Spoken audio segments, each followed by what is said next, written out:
prazer, privilégio estar aqui com vocês. Podem se assentar. Queria primeiramente agradecer ao pastor Colismar, sua esposa Joelita, por me dar essa oportunidade de estar aqui ministrando para vocês. Como a Kelly falou, sou amigo dela tem muito tempo e é um privilégio caminhar com ela durante todos esses anos. Estou com a minha galerinha aqui, da Igreja Presbiteriana Primícias, meus companheiros de luta, de caminhada, de ministério. Sou muito grato a Deus pela vida de cada um, em especial a minha noiva Eduarda. Fica de pé, meu amor. Uma salva de palmas para minha noiva Eduarda. Glória a Deus. Privilégio estar aqui. Meus irmãos, quero convidá-los a abrir o Santo Livro em 2 Pedro, capítulo 1. Vamos ler do versículo 16 ao versículo 21.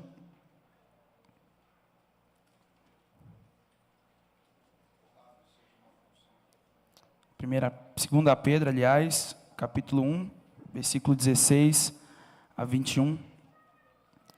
Diz assim a palavra do Senhor: porque não vos demos a conhecer o poder e a vinda de nosso Senhor Jesus Cristo, seguindo fábulas engenhosamente inventadas, mas nós mesmos fomos testemunhas oculares da sua majestade, pois ele recebeu da parte de Deus, Pai, honra e glória, quando pela glória excelsa lhe foi enviada a seguinte voz: este é o meu Filho amado, em quem me comprazo. Ora, esta voz vinda do céu, nós a ouvimos quando estávamos com ele no Monte Santo. Temos assim tanto mais confirmada a palavra profética, e fazeis bem em atendê-la, como a uma candeia que brilha em lugar tenebroso, até que o dia clareie e a estrela da alva nasça em vosso coração, sabendo primeiramente isto, que nenhuma profecia da Escritura provém de particular elucidação, porque nunca jamais qualquer profecia foi dada por vontade humana. Entretanto, homens santos falaram da parte de Deus, movidos pelo Espírito. Vamos orar, feche seus olhos. Oh Espírito Santo de Deus, nós estamos aqui, Papai amado, em Tua presença, estamos declarando que o Senhor é digno, que o Senhor é merecedor de toda honra e toda glória. Nós pedimos para que o Senhor se revele através da Sua palavra em nossos corações, para que nós venhamos sair de maneira totalmente diferente da qual nós entramos aqui nesse lugar, Papai amado. Faça a Tua vontade, manifesta o Teu poder no meio de nós, em nome de Jesus. Amém. Podeis assentar, meus irmãos. Meus queridos, no século IV crescia na igreja uma doutrina chamada arianismo. Doutrina essa que negava a divindade de Jesus Cristo. Para os arianos, Cristo era um homem superior, mas apenas um homem. Era um subordinado de Deus, mas não Deus vivo. Embora essa heresia tenha sido rechaçada no primeiro concílio de Nicéia em 325 depois de Cristo, ela tem formado e tomado forma em vários lugares nos dias de hoje, de maneiras diferentes. Então, em várias religiões, Jesus é apenas um profeta. Para várias pessoas, um cara legal, um cara revolucionário, que trouxe alguns ensinamentos. Para várias pessoas, ele não é o Deus vivo. E infelizmente, meus queridos, não são poucas as igrejas hoje que de forma totalmente herética diminuem a obra de Cristo, a santidade de Cristo, o poder de Cristo e a glória de Cristo.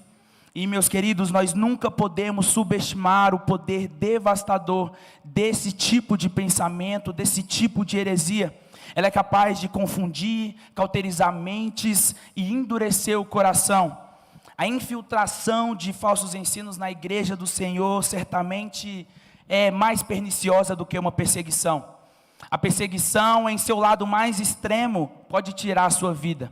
Mas o falso ensino, ele é capaz de condenar a sua alma. A maior ameaça ao povo de Deus no Antigo Testamento não foi, meus queridos, os exércitos filisteus, assírios, os amalequitas, mas tão somente os falsos profetas que se infiltraram dentro dos portões do povo. Portanto, o nosso maior temor não deve ser a igreja perseguida, porque o Senhor tem cuidado de nós. Mas o nosso maior temor deve ser, meus queridos, ver a igreja se entregando completamente aos falsos ensinos de Satanás. Portanto, a única solução que nós temos para combater o falso ensino é com o verdadeiro ensino. A única solução para a mentira é a verdade que liberta. A única solução para as inverdades sobre Cristo é entendermos a verdadeira natureza de Cristo. E é sobre isso que eu pretendo falar essa noite, sobre a supremacia, a superioridade e a majestade de nosso Senhor Jesus Cristo. Portanto, eu quero ler do versículo 16 ao versículo 21, mas eu vou dar uma ênfase maior no versículo 17. Eu vou ler novamente a passagem, preste atenção.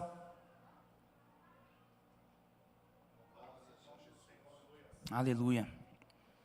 Portanto, porque não vos demos a conhecer o poder e a vinda de nosso Senhor Jesus Cristo, seguindo fábulas engenhosamente inventadas, mas nós mesmos fomos testemunhas oculares da sua majestade. Versículo 17, o qual pretendo focar. Pois ele recebeu da parte de Deus Pai honra e glória, quando pela glória excelsa lhe foi enviada a seguinte voz: este é o meu filho amado, em quem me comprazo. Versículo 18, ora, esta voz vinda do céu, nós a ouvimos quando estávamos com ele no Monte Santo.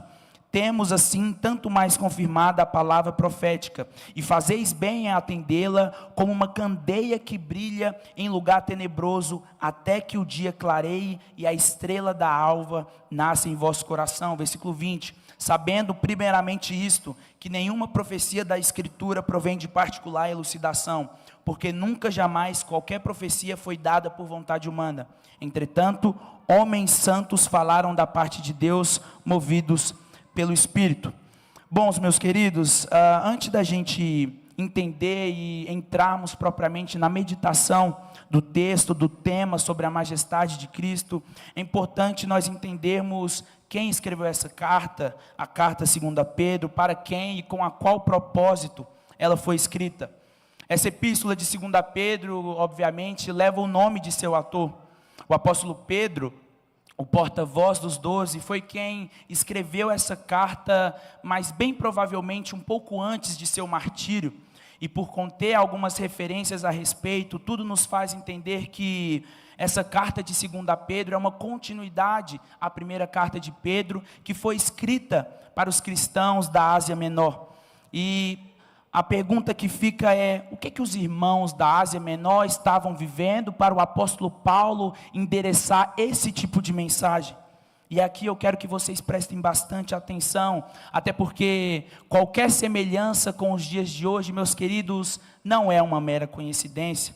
O apóstolo Pedro escreveu essa carta aos irmãos que estavam dentro de um contexto iminente, onde falsos mestres e as heresias iriam certamente se espalhar pelas igrejas. A palavra de Deus nos indica que no contexto da Ásia Menor, os falsos mestres seriam aqueles que negariam o senhorio de Cristo, negariam a divindade de Cristo, negariam, meus queridos, a segunda vinda de Cristo, vivendo de maneira totalmente imoral e depravada, com práticas libertinas. Os falsos mestres são aqueles que são arrogantes, pensam ser superiores e espirituais, buscam o conhecimento de Deus, não através da palavra de Cristo, mas em outras fontes, distorcem todos os ensinos dados pelos profetas, os ensinos da parte de Deus, que vêm para o benefício do povo. Alguma semelhança com os dias de hoje? Alguma coincidência, obrigado meu irmão, com os dias de hoje? Bom, o nosso Senhor Jesus, no capítulo 24 do Evangelho de Mateus, disse que isso aconteceria nos últimos dias. Desde muito tempo tem surgido falsos ensinamentos acerca de Cristo. Perceba, no primeiro século, como é o que está acontecendo aqui na segunda carta de Pedro, no século IV, como eu falei aqui a respeito do arianismo, e nos dias atuais, as velhas heresias sempre voltam, travestidas em novas roupagens, e é com esse propósito de alertar os irmãos da Ásia Menor quanto à infiltração de falsos mestres na comunidade cristã, que o apóstolo Pedro escreve essa carta. E é por isso que nos primeiros versículos do capítulo 1, ele vai enfatizar a importância de crescermos espiritualmente a partir de um conhecimento cada vez maior de Cristo. O apóstolo Pedro, perto da sua morte e de maneira diligente, como nós vemos no versículo 15, vai insistir para que os irmãos mantenham em suas mentes a verdade do Evangelho. Diante dos ensinamentos falsos, diante dos falsos profetas que se infiltram no meio do povo, a nossa maior necessidade é nos conservar na verdade da palavra de Deus. E a pergunta que deve ficar é: que verdade é essa? E é assim que nós entramos no versículo 16 e versículo 17. Preste atenção, meus irmãos, a palavra do Senhor diz assim: porque não vos demos a conhecer o poder e a vinda de nosso Senhor Jesus Cristo, seguindo fábulas engenhosamente inventadas, mas nós mesmos fomos testemunhas oculares da sua majestade. Pois ele recebeu, versículo 17, da parte de Deus Pai, honra e glória, quando pela glória excelsa lhe foi enviada a seguinte voz: este é meu filho amado, em quem me comprazo. É nesse momento aqui do texto que o apóstolo Pedro vai apontar um contraste entre os falsos mestres e a autoridade apostólica. Nesse sentido, o apóstolo vai mostrar aqui o que a sua mensagem não é, de onde ela não vem, antes de falar sobre o que é a sua mensagem e de onde vem a sua mensagem. Pedro, meus irmãos, como nós vemos aqui, não é apenas um pastor que fala pessoalmente aos membros das suas igrejas, mas Pedro, ele também pertence ao grupo de apóstolos, e aí que está a autoridade desse homem, um grupo enviado com a autoridade de Deus. Ele, além de enviado, além de ter andado com Deus, ele foi testemunha ocular de fatos, do poder e da glória de Cristo. E diferentemente dos falsos profetas, dos falsos mestres, que negavam a majestade e a segunda vinda do Filho com fábulas e elucubrações, os apóstolos falavam daquilo que eles viviam, daquilo que eles conheceram. Perceba, porque não vos demos a conhecer o poder e a vinda de nosso Senhor Jesus Cristo, seguindo fábulas engenhosamente inventadas, como por exemplo os falsos mestres, mas, olha o contraste, nós mesmos fomos testemunhas oculares da sua majestade. Eles falavam daquilo que eles viveram com o Senhor, e é algo que os falsos mestres do primeiro século, do século IV, do século 21, nunca vão ter. Diferentemente dos falsos mestres, os apóstolos falavam de um Deus que eles conheciam. Os apóstolos falavam da majestade de um Cristo que eles viram. Isso é algo que os falsos mestres, meus queridos, nunca vão ter. E é por isso que os seus ensinos não passam de fábulas, não passam de coisas profanas, e nunca terão base na palavra e na verdade que redime o pecador. E para ancorar a sua argumentação, o apóstolo Pedro utiliza o exemplo daquilo que ele viu. Bom, o que Pedro viu? O que Pedro viu que vai ancorar a sua argumentação, aonde ele vai falar: eu vi. Eu não falo como os falsos mestres, mas eu falo da parte do Senhor. O que ele falou que veio para provar a base de seu ensino sobre o poder e a vinda de Cristo, contrariando os falsos mestres? Pedro, é interessante notar que ele passou 3 anos com Jesus, e ele poderia ter falado de diversos milagres que ele vivenciou com Cristo. Certamente Cristo fez muito mais, como diz o apóstolo João em sua carta, com os seus discípulos, com aqueles que caminhavam com ele. Então, certamente o apóstolo Pedro vivenciou milagres, curas, coisas maravilhosas com o Filho. Mas ele utiliza um exemplo. Ele quer enfatizar um exemplo para provar o porquê que ele, diferentemente dos falsos mestres, ele falou daquilo que ele conheceu. Tão somente é verdade que nós, com a nossa mente, buscaríamos falar: poxa, Deus curou meu joelho, Deus curou minha enfermidade, está tudo certo, isso é maravilhoso. Mas a prova que Pedro dá, para mostrar que o ensino que ele trazia não era como os falsos mestres, é a partir da majestade de Cristo e tão somente Cristo. Vejamos, o versículo 17 diz assim: pois ele recebeu da parte de Deus Pai honra e glória, quando pela glória excelsa lhe foi enviada a seguinte voz: este é meu filho amado, em quem me comprazo.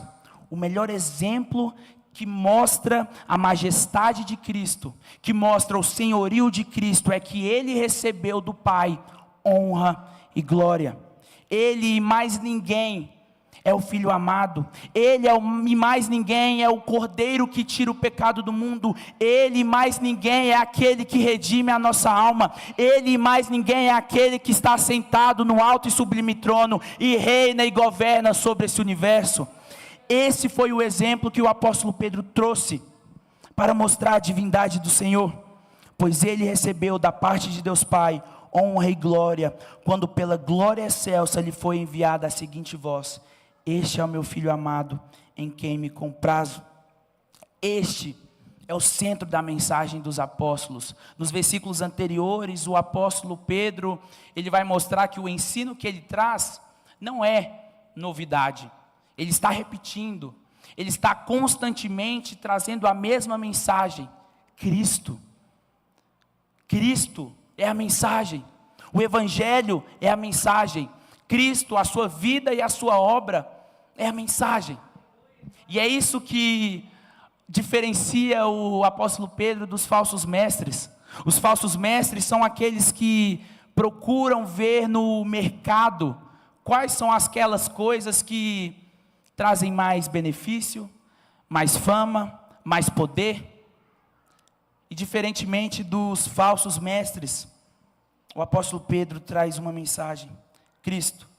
E entrando mais especificamente no versículo 17, a gente vai ver que ele utilizou um exemplo, que está lá em Lucas capítulo 9, quero que vocês abram, Lucas capítulo 9, que é o exemplo da transfiguração de Jesus.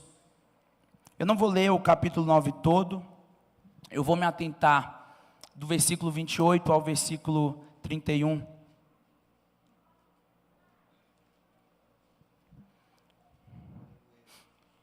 Lucas 9, 28 a 31.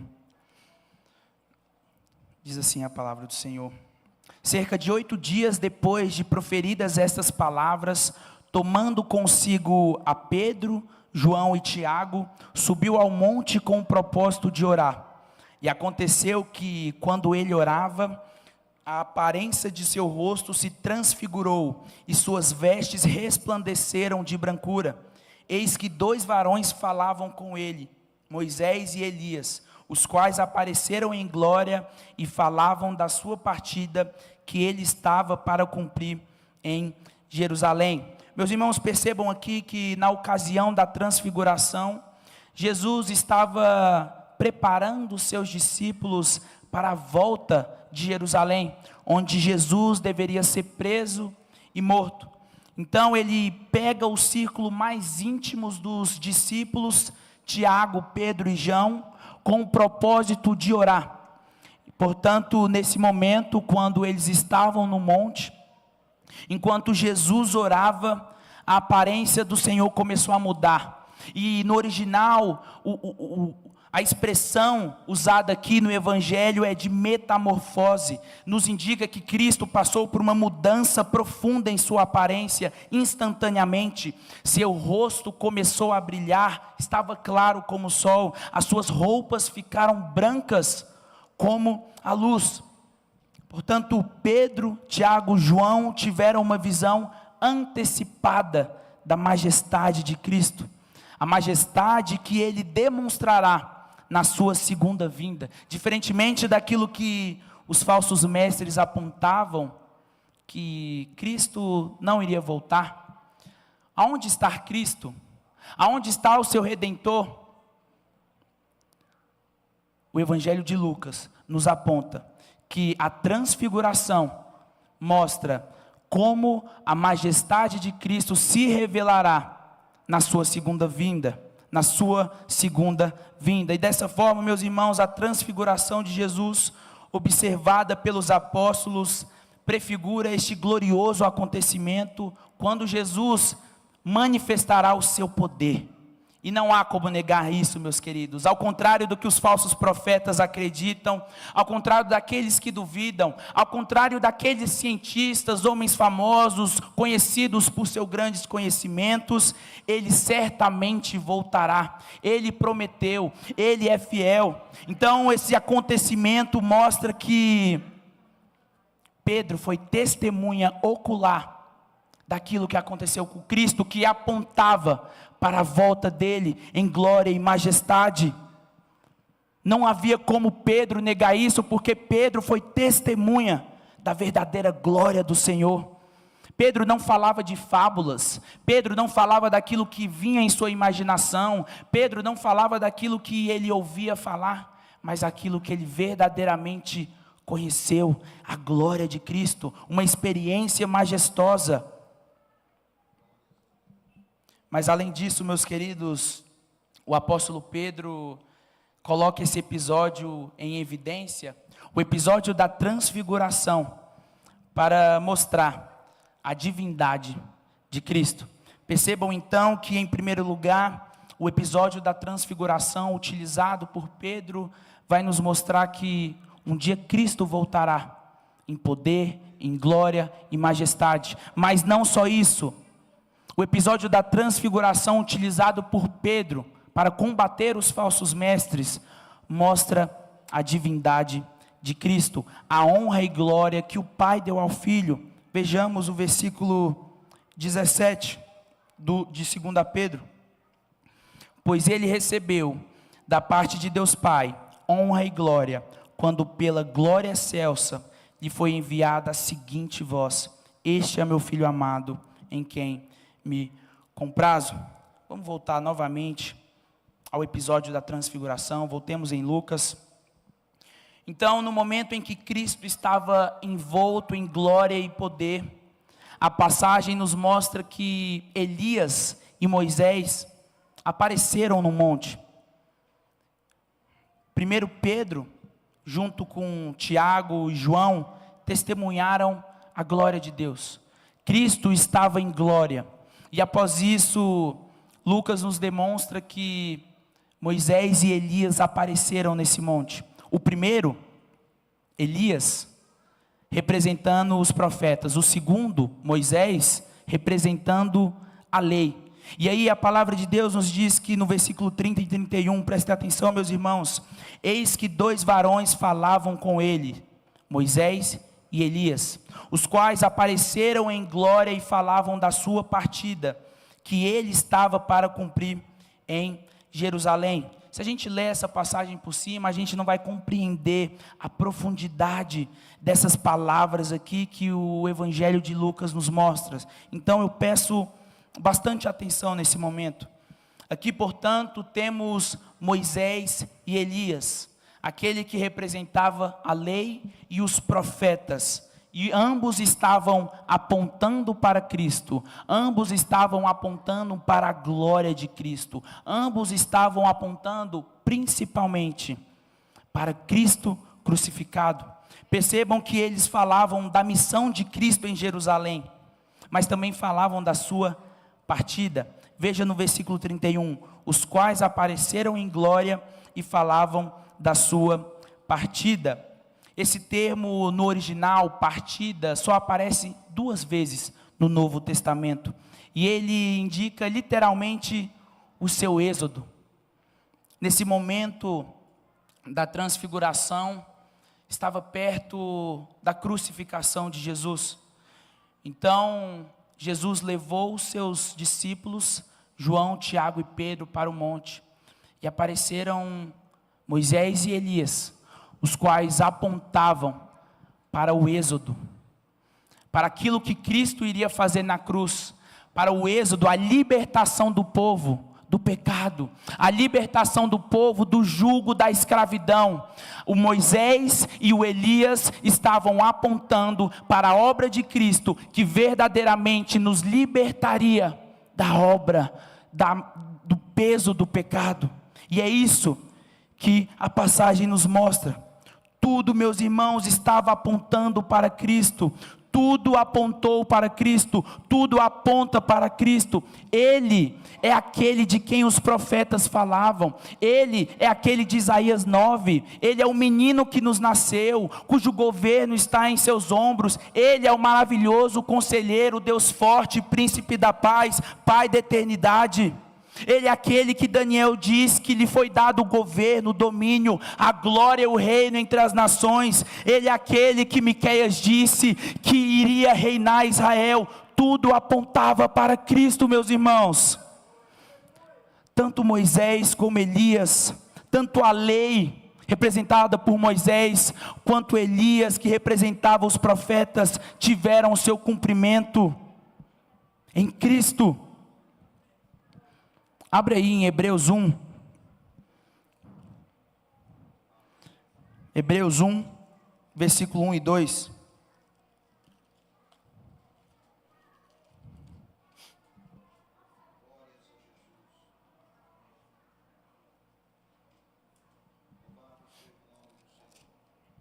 Havendo Deus outrora falado muitas vezes e de muitas maneiras aos pais pelos profetas, nestes últimos dias nos falou pelo Filho, a quem constituiu o herdeiro de todas as coisas, pelo qual também fez o universo.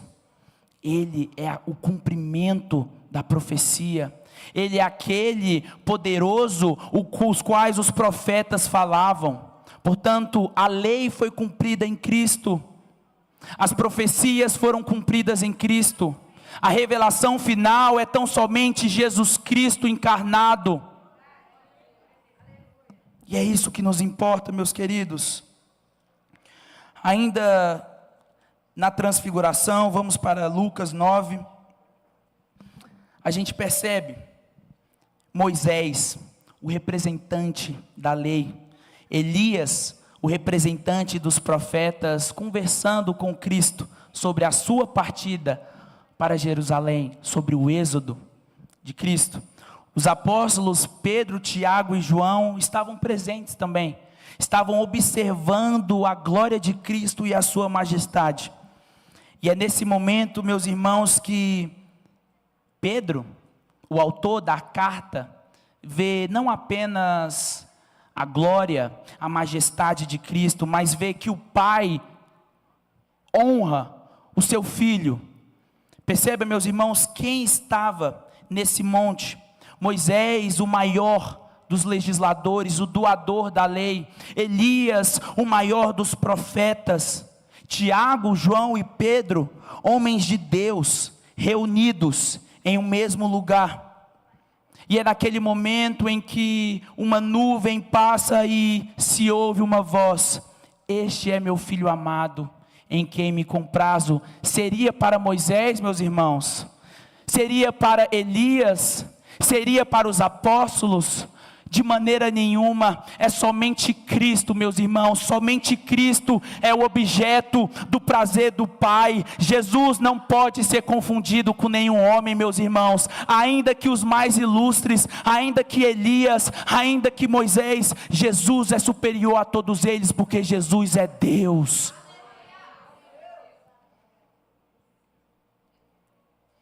E entristece muito o meu coração saber que existem muitos pregadores e ministros evangélicos que continuamente são exaltados a uma posição que Deus jamais os colocou.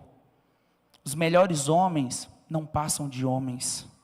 Mesmo em seus melhores momentos, os patriarcas, os profetas, os apóstolos, os mártires, os pais da igreja, os reformadores, os puritanos, todos são meros pecadores, todos não passam de pó e precisam de um Salvador. Somente Jesus Cristo é o Filho em quem um Pai encontra e acha prazer. E é nesse sentido que a presença de Moisés e Elias, de forma alguma, ofuscam a honra e a glória do Filho. Muito pelo contrário, eles apontavam para isso. Cristo é superior, Ele merece a supremacia, Ele merece a preeminência. Sabe por quê, meus irmãos? Cristo, e somente Cristo é superior. Sabe por quê? Cristo e somente Cristo é o objeto do prazer do Pai. Moisés, um grande homem de Deus, não temos dúvidas disso, fez coisas grandiosas no nome do Senhor, mas pecou e não entrou na terra prometida. Elias também andou com o Senhor, mas passou por grandes momentos de murmuração e depressão profunda que atrapalhou a sua missão. E diferentemente de todos esses homens, do João, diferentemente do pastor Colismar, diferentemente dessa banda que ministrou o louvor maravilhosamente, Cristo, diante da sua missão, Ele cumpriu sem dizer uma palavra. Diferentemente de Moisés, diferentemente de Elias, Cristo diante de sua missão, e a palavra de Deus nos diz que Ele foi oprimido, Ele foi humilhado, Ele foi traspassado, como uma ovelha levada ao matadouro, sem dizer uma só palavra. Ele cumpriu a missão do Pai. Tetelestai, está pago, a missão foi cumprida. Ele é aquele que, diferentemente de nós, Ele foi tentado também, assim como nós, aliás. Ele viveu como homem, Ele sorriu, Ele chorou, Ele teve que aprender diversas coisas, como eu imagino fazer uma comida, fazer um lanche, e Ele foi certamente muitas vezes tentado, mas diferentemente de nós, diferentemente dos grandes homens, Ele não pecou de forma alguma. Moisés passou, Elias também passou, mas Cristo permanece. E em Hebreus capítulo 1, versículo 3, nos afirma que depois de cumprir a sua missão, depois de purificar os pecados, Ele assentou à direita da majestade nas alturas, e Ele reina. E é por isso que nós podemos cantar: Rei do meu coração, porque Ele é o Senhor da sua vida, porque Ele é o Senhor da sua história, e Ele não é como homem, Ele não é qualquer um, Ele é o Deus encarnado, meus irmãos.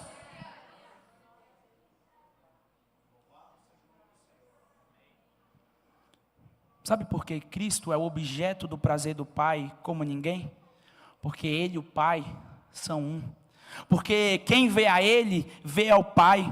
Porque Ele é o próprio Deus encarnado. E diferentemente de todas essas heresias, Ele não é apenas um homem superior.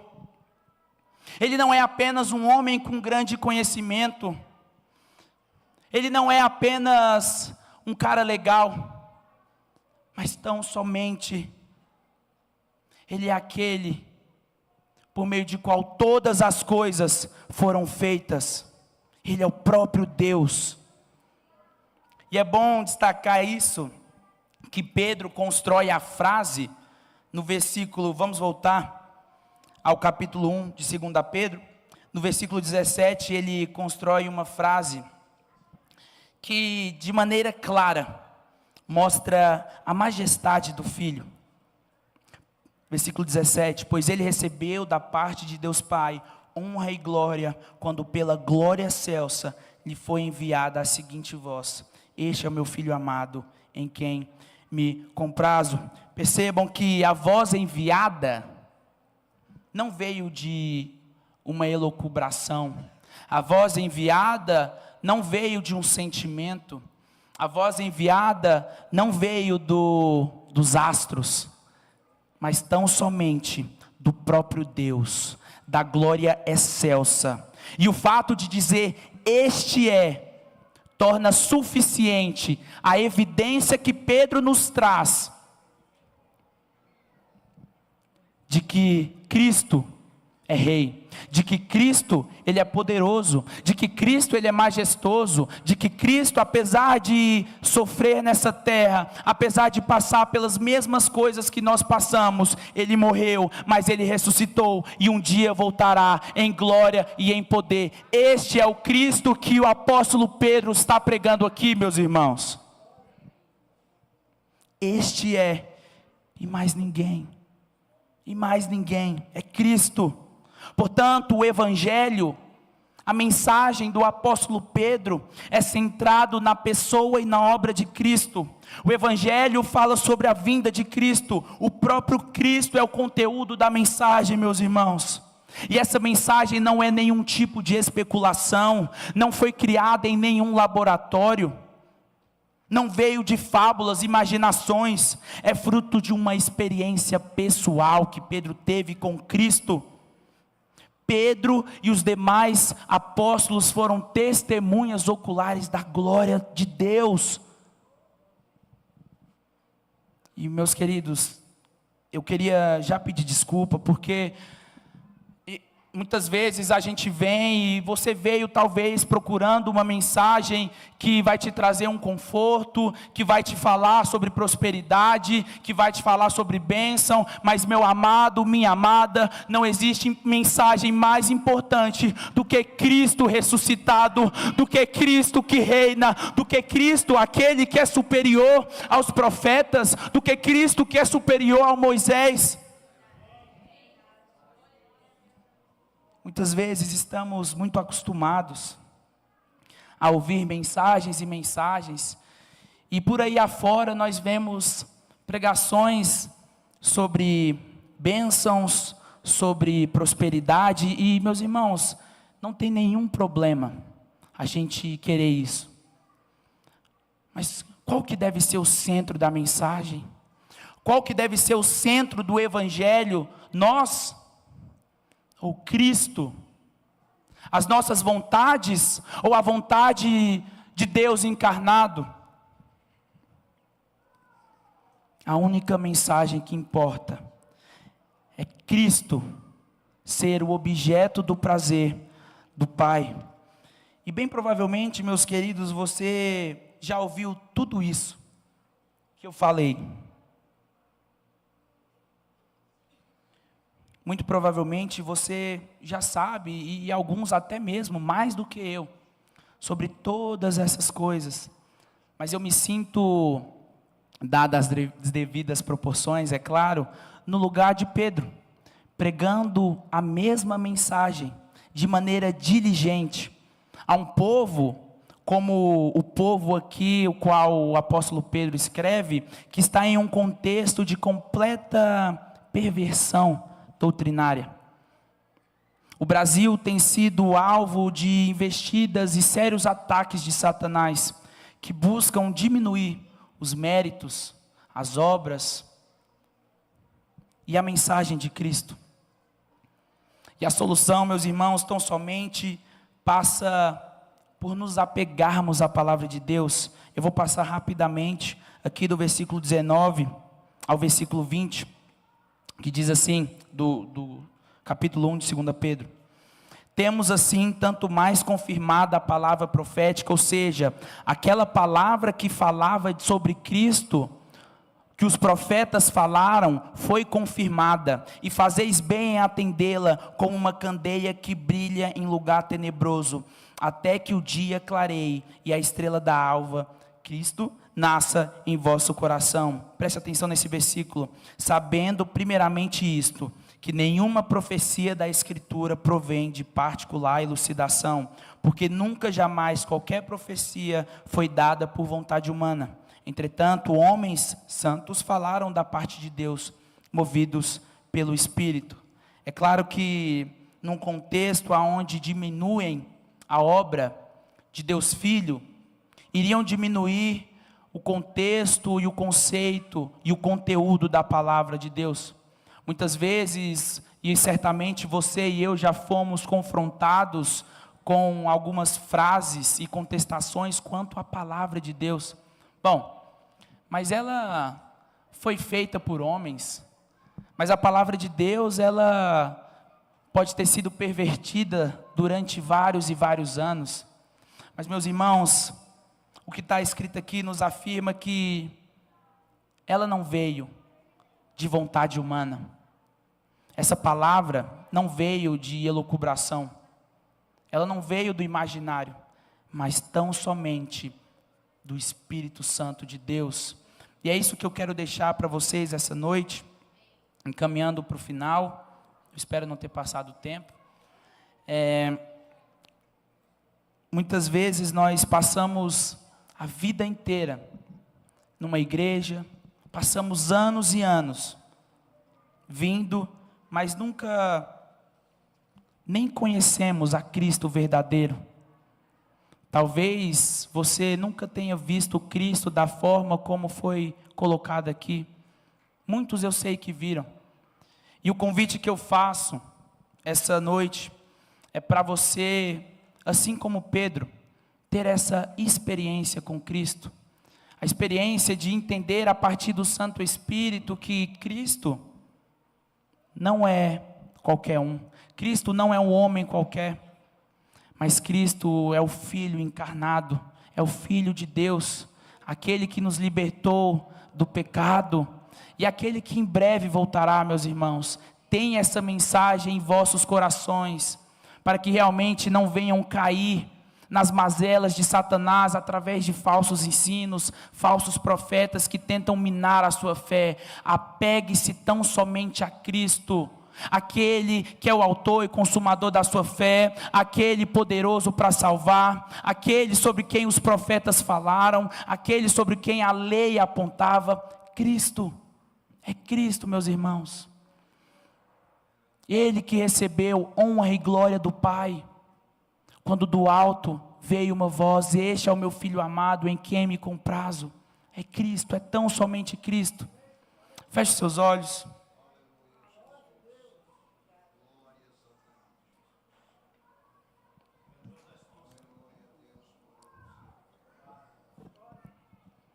Pai, eu poderia ficar aqui falando várias e várias horas, e mesmo assim eu não entenderia a completude da tua beleza, Filho. Eu não entenderia de maneira completa a tua glória, Pai.